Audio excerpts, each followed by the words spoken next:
Rubber കെട്ടണം എങ്ങനെയാണെന്ന് ഒരുപാട് ആൾക്കാരെ നമ്മളോട് ചോദിക്കണത്. അപ്പോൾ അതിൻ്റെ ചെറിയൊരു വീഡിയോ ആണിത്. ഇത് നമുക്ക് വന്നത് 550 LBയുടെ ലൈനാണ് വന്നത്. അണ്ടർ വാട്ടർ സ്പിയർ ഗണ്ണിൻ്റെ ലൈനാണിത്. ഈ ലൈന് നേരെ രണ്ടറ്റം ജസ്റ്റ് കെട്ടിടുക, ഉരുക്കിയെടുക്കുക. അതിൻ്റെ കണ്ടറ 8 mm റബ്ബറാണ് ഇടുന്നത്. റബ്ബറിൻ്റെ അകത്തേക്ക് ആ കെട്ടങ്ങോട്ട് കയറ്റി വെക്കുക.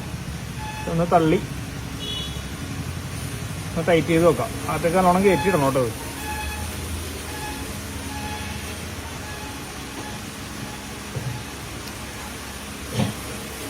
ഇങ്ങനെ കയറ്റിയിടാം. കയറ്റിയിട്ടതിന് ശേഷം റൈഡ് ലൈൻ എടുക്കുക. ഇടത്തോട്ടൊരു ചുറ്റുചുറ്റുക. അത് കഴിഞ്ഞ് വീണ്ടും ഇടത്തോട്ടൊരു റിങ് കൂടെ ഉണ്ടാക്കാം. കണ്ട് ഈ രണ്ടാമത് ഉണ്ടാക്കിയ റിങ് ആദ്യത്തെ റിങ്ങിൻ്റെ അടിയിൽ വന്നു. അതിനെ കത്രിക പൂട്ടെന്ന് പറയും. അത് കണ്ട അത് നേരെ ഞങ്ങൾ ടൈറ്റ് ചെയ്യാം.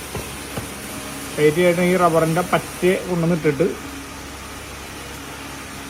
നേരെ വലിച്ചു മുറുക്കാം. നല്ലോണം റോൾ ചെയ്ത് ചുറ്റി കെട്ടിയാൽ മതി.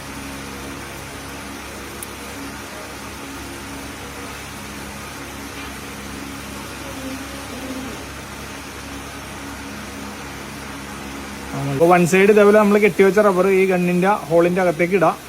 നേരത്തെ കെട്ടിയ പോലെ തന്നെ കണ്ടോ, അകത്തേക്ക് നേരെ കയറ്റി ഇടാം. ഇവിടെയും അതേപോലെ തന്നെ അങ്ങോട്ട് കെട്ടിക്കഴിഞ്ഞാൽ റബ്ബർ കെട്ടലായിട്ടോ. ഇത്രേ ഉള്ളൂ സംഭവം.